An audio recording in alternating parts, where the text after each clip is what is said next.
Seigneur Dieu Tout-Puissant, Dieu de gloire, Dieu d'amour, nous te disons merci, nous te rendons de vives actions de grâce.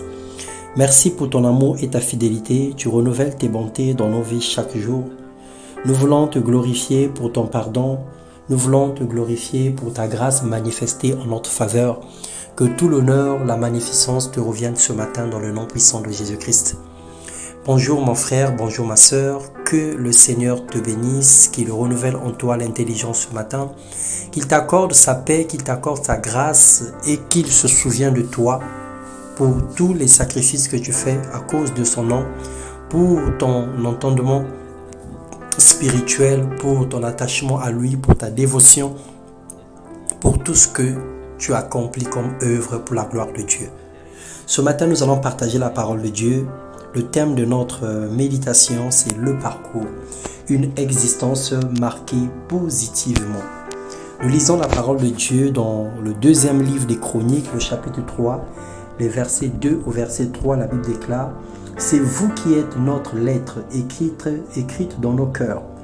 Connue et lue de tous les hommes, vous êtes manifestement une lettre de Christ. » Mon frère, ma soeur, durant notre parcours sur terre, peu importe le nombre d'années que le Seigneur nous accorde de vie, peu importe les circonstances de notre vie, peu importe les difficultés ou même les gloires que nous allons connaître sur cette terre, nous devons savoir une chose, c'est que nous sommes des lettres vivantes. Notre vie, nos vies sont des lettres. Lorsque les personnes nous croisent en chemin, ils voient en nous des informations, ils voient en nous des messages, ils voient en nous quelque chose. Notre image leur renvoie une information. Et donc nous impactons les vies humaines. Nous laissons des empreintes dans certains cœurs. Nous marquons indéniablement des esprits et des âmes de nos proches. De façon positive, mais aussi de façon négative. Aussi par rapport aux actes que nous posons, aux actions faites, aux paroles dites et ainsi de suite.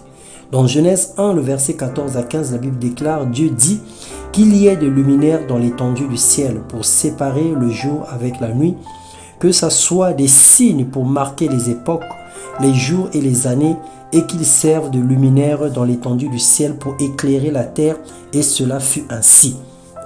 Bien-aimés, nos œuvres sont comme des luminaires qui éclairent les ténèbres qui se trouvaient dans les vies. Par des bonnes actions, par des faits d'amour, par des actes positifs qui glorifient Dieu, nous bénissons les vies. Nous changeons les histoires de certaines personnes. Il y a des personnes qui ont traversé des situations difficiles. Notre présence dans leur vie est venue apporter un changement. Un morceau de pain que nous avons apporté à ces personnes l'ont certainement empêché d'aller voler. Un billet que nous avons donné à une famille leur a permis d'inscrire un enfant à l'école.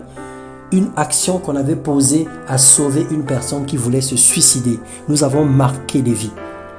Certaines actions sont comme des témoignages qui renforcent la foi et maintiennent en vie ceux qui veulent le lâcher et abandonner.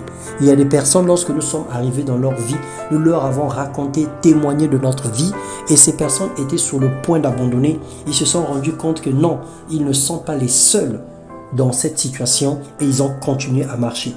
Ils ont continué à persévérer. Mais lorsque nous agissons dans le mauvais sens, nos actions négatives, nos crimes et péchés également marquent les esprits faibles.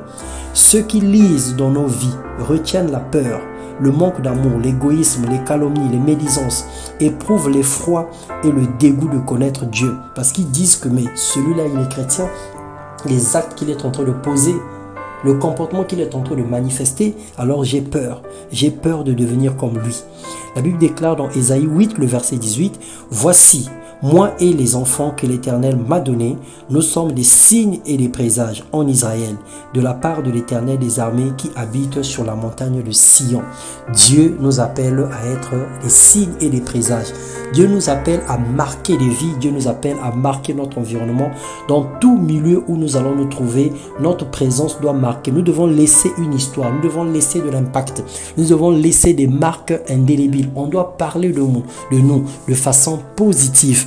Parce que nous avons eu une intelligence spirituelle, nous avons eu une sagesse pas possible, nous avons eu une obéissance qui a touché les cœurs des hommes et des femmes, nous avons eu un zèle qui a touché les hommes.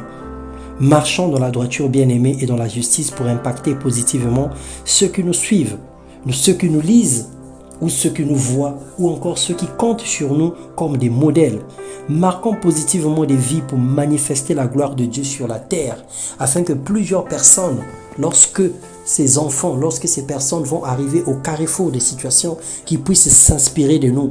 Aujourd'hui, lorsque nous prions, nous voulons avoir la patience de Job, nous voulons avoir le cœur de David, nous voulons avoir la force de Daniel. Nous demandons plein de choses parce que ces personnes ont marqué notre vie et nous voulons nous inspirer à eux. Mais nous sommes des signes et des présages de notre génération. Et nous également, nous devons impacter des vies, nous devons marquer des gens pour que la foi de plusieurs personnes puisse grandir au travers des actions que nous posons, au travers des initiatives que nous mettons en marche et en place. Que le Seigneur nous bénisse et qu'il nous accorde la capacité d'impacter positivement dans le nom puissant de Jésus-Christ. Amen.